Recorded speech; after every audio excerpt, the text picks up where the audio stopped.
Well, good morning, tubers. It's the start of an excellent midweek weekend for me here in the high mountain meadows of the Free People's Republic, and as such, I have a few minutes for a little vape chat this morning. Apparently, the president is confused over the cause of the Civil War.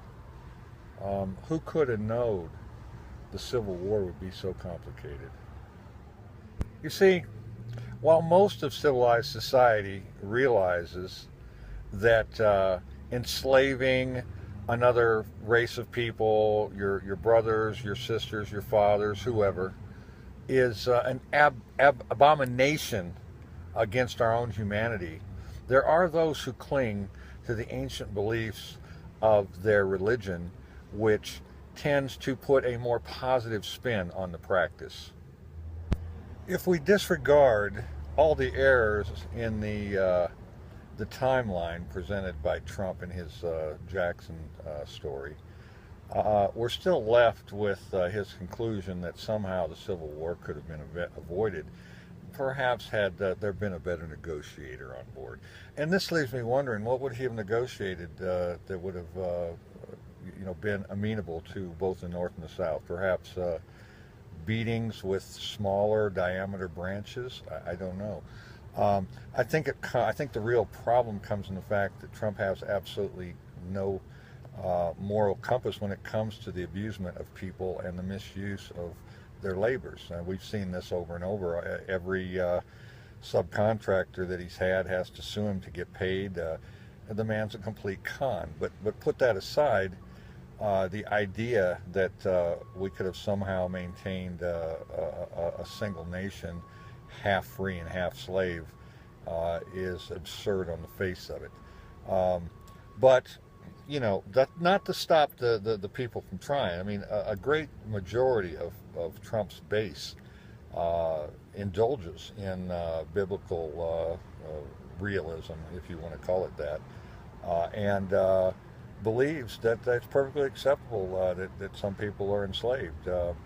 Now, given the fact that it's actually illegal to do that outright, we've modified the system somewhat so that the poors and the blacks can be tripped up by minor drug laws and put in the prison industrial complex, thereby profiting folks like Trump and his cronies. But and it also satisfies the bloodlust against the blacks and the poors by a lot of his supporters too. So there's that upside for them. But I don't see how.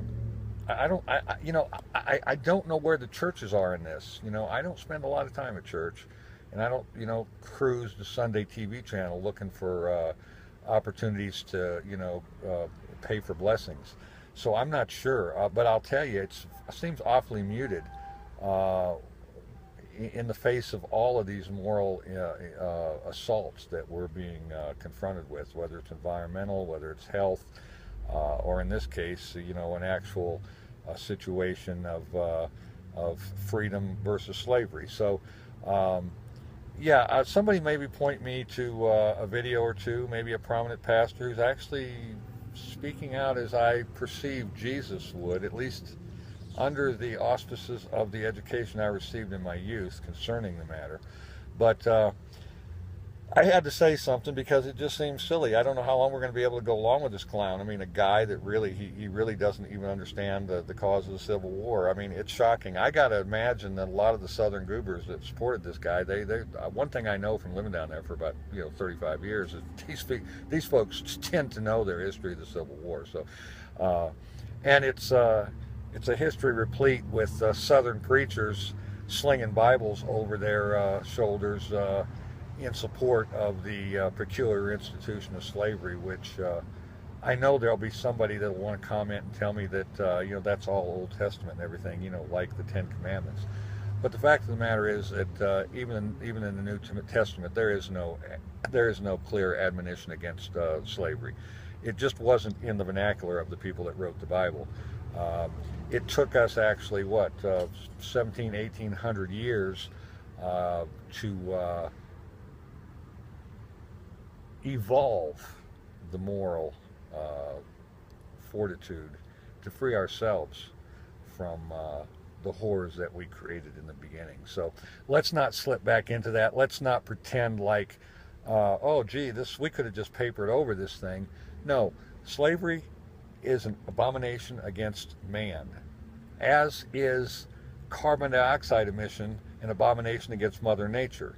But these people are all about raping and pillaging, and they don't care if it's you or it's Mother Earth. So, you know, let's keep that in mind while we're chasing this Whocouldanode out of here.